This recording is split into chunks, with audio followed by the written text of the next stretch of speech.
میرا نام عزیر ہے اور میرا تعلق پنجاب سے ہے۔ میں ہمیشہ سے بہت ذمہ دار انسان رہا ہوں۔ مجھے میرے کام پر فوکس رہنا بہت پسند ہے۔ میں نے زندگی میں اپنا وقت کبھی ضائع نہیں کیا اور باقی لڑکوں کی طرح لڑکیوں کے پیچھے بھاگ کر خود کو ذلیل نہیں کیا۔ مجھے کوئی لڑکی کبھی پسند ہی نہیں آئی تھی۔ آج سے کچھ سال پہلے کی بات ہے، میں اپنی والدہ کے ساتھ اپنے رشتہ داروں کے ہاں شادی پر کراچی گیا۔ وہاں پر میرا پورا خاندان اکٹھا تھا، بہت سارے کزنز، دور پڑے کے رشتہ دار جن کا مجھے پتہ بھی نہیں تھا کہ یہ لوگ بھی میرے رشتہ دار ہیں۔ بہت لوگ آئے ہوئے تھے اور اس سارے فنکشن میں میری نظر ایک لڑکی پر پڑی جو کہ میرے دور پڑے کی کزن تھی۔ اس لڑکی کو دیکھ کر تو شاید میری ساری سوچ منجمد سی ہو گئی۔ میں بہت دیر تک اس کو بہت غور سے دیکھتا رہا۔ اس کے بعد خود پر کنٹرول کیا کہ کہیں کوئی مجھے نوٹ نہ کر لے۔ وہ لڑکی مجھے ہر لحاظ سے بہت ہی زیادہ پسند آئی۔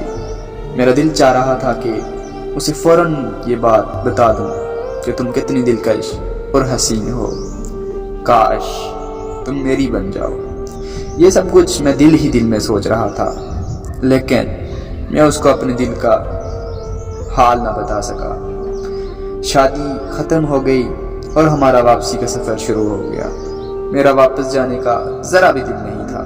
میں ڈرائیونگ کرتے ہوئے پورا راستہ اسی کا سوچ رہا تھا۔ رہ رہ کے میری آنکھوں کے سامنے اس کا پھول سا چہرہ چھا جاتا۔ گھر آیا اور وہی بے چینی۔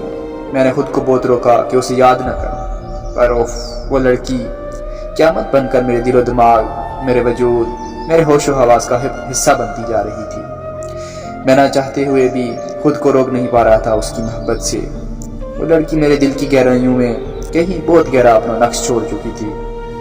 عجیب سی بے چینی میرے وجود کو دن رات جھنجلا رہی تھی۔ تب جا کر مجھے احساس ہوا کہ لوگ جب محبت میں مبتلا ہو جاتے ہیں تو واقعی وہ اپنے آپ میں نہیں رہتے۔ ان کی حالت کیا ہو جاتی ہوگی میں اچھے سے سمجھ سکتا تھا۔ اچانک ایک دن میری والدہ نے بولا کہ بیٹا، ہم جن کے گھر شادی پر گئے تھے وہاں ایک اور فنکشن ہے اور ہمیں لازمی جانا ہے۔ انہوں نے بہت اصرار کیا ہے تو تم تیاری کر لو، ہمیں دوبارہ کراچی جانا ہوگا۔ یہ سن کر تو میرے دل میں خوشی کے لڈو پھوٹنے لگے۔ میں نے کہا جی جی چلیں، بس ہمارا سفر شروع ہو گیا۔ اور اس بار تو میں نے پکا ارادہ کر لیا کہ اگر اس بار مجھے وہ لڑکی ملی تو میں اس کو ضرور اپنے دل کا حال بتاؤں گا۔ خدا نے بھی مجھے خوش قسمت انسان بنایا ہے۔ میں جب اس فنکشن میں گیا تو وہ میرے سامنے تھی، کالے رنگ کے خوبصورت لباس میں وہ کیا ہی حسین لگ رہی تھی۔ میں نے جیسے ہی اس کو دیکھا میرا منہ کھلا رہ گیا۔ میرا دل بہت تیزی سے دھڑک رہا تھا، لیکن ایک بار پھر میں اسے اپنے دل کا حال نہیں بتا سکا۔ جیسے تیسے میں نے وہ رات گزاری اور خود کا کوستا رہا کہ کاش میں اس سے بات کرتا۔ اگلی صبح سب کزنز نے کراچی کے سمندر پر جانے کا پلان کر لیا۔ میں بہت خوش ہوا کہ چلو اب مل گیا موقع۔ وہاں پہنچ کر میں نے اسے تھوڑا سائڈ کر کے بولا، اقصیٰ، کیا میں تم سے تمہاری ذات سے متعلق کوئی بات کر سکتا ہوں؟ وہ چونک کر بولی، ہاں عزیر بولو، کیا بات ہے؟ میں مسکرایا اور کہا، برا تو نہیں مانو گی نا؟ وہ بولی، ارے بولو تو، کیا بات ہے؟ ایسی پہلیاں کیوں بجھوا رہی ہو؟ میں نے مسکرا کر کہا، آپ مجھے بہت زیادہ اچھی لگی ہو۔ اگر میں آپ کو اپنی شریک حیات بنانا چاہوں تو آپ انکار کر کے میرا دل تو نہیں توڑو گی؟ وہ میری بات سن کر دھیرے سے مسکرائی اور آہستہ سے بولی، مجھے کوئی اعتراض نہیں۔ یہ بات کر کے فوراً وہاں سے چلی گئی۔ مجھے تو اس پر ایسا لگا جیسے میں سمندر کے کنارے پر نہیں بلکہ کسی جنت میں کھڑا ہوں، جہاں کے ٹھنڈے ہوا کے جھونکے میری روح کو معطر کر رہے ہیں۔ میرا دل چاہ رہا تھا میں زور زور سے اعلان کر دوں، I love you اقصیٰ، لیکن میں خود پر اس وقت کیسے کنٹرول کیا یہ صرف میں جانتا ہوں۔ اس کے بعد ہم نے اپنے نمبر ایکسچینج کیے اور میری واپسی کا سفر شروع ہو گیا۔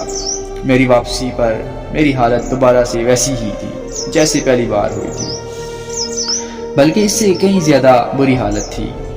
میرا واپس پنجاب آنے کا بالکل دل نہیں تھا۔ گھر آنے کے بعد سکون اس لیے تھا کہ روز ہی ہماری فون پر بات ہونے لگی۔ اقصیٰ سے محبت دن بہ دن بڑھتی جا رہی تھی۔ میں نے اپنے گھر والوں کو فوراً رشتے کا بولا۔ میرے گھر والے نہیں مانے، لیکن اس لڑکی نے میرا ساتھ نہیں چھوڑا۔ اس نے کہا آپ دوبارہ سمجھائیں اپنے گھر والوں کو۔ میں نے پھر کوشش کی اور آخرکار میرے گھر والے مان گئے۔ مسئلہ تب آیا جب اس کی فیملی نے انکار کیا۔ ہم دونوں بہت پریشان ہوئے، لیکن ہمت نہیں ہاری۔ میں نے بہت پاپڑ بیلے اقصیٰ کی فیملی کو منانے کے لیے، لیکن الحمدللہ وہ سب ہی مان گئے۔ اور اس رب کا شکر ہے کہ اس نے ہم دونوں کو منزل پر پہنچایا۔ ہم دونوں کا نکاح ہو چکا ہے اور الحمدللہ ہم دونوں بہت خوش ہیں۔ اقصیٰ بہت ہی بہترین لڑکی ہے، میرا ساتھ دینے والی، مجھے بہت پیار دینے والی۔ میں خود کو دنیا کا خوش قسمت ترین انسان سمجھتا ہوں جس کو اس کی محبت ہمیشہ کے لیے مل گئی ہے، الحمدللہ۔